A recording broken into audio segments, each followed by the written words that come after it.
What's going on, my peoples? Excuse my voice.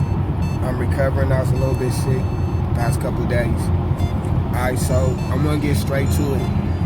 Now, I think the past decade, or maybe even post-civil rights movement, people have mistaken being popular.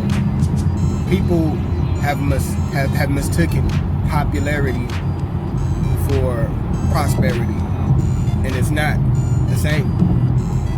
Being popular doesn't make you more intelligent, the same way that being rich doesn't make you intelligent. It means that you understand the system. Maybe you have a product, maybe you have a leg up manufacturing.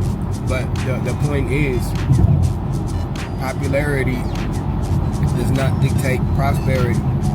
Black folk spend way too much time on following what's popular or listening to what's popular.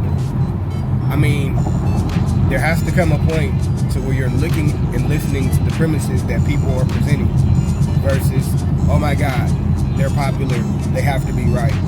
Like, popularity does not impress me. Being a part of the in crowd has never impressed me.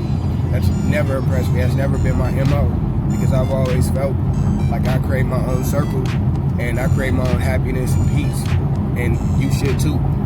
But black folks, we have to start chasing prosperity and leave popularity behind. You could be prosperous without being popular.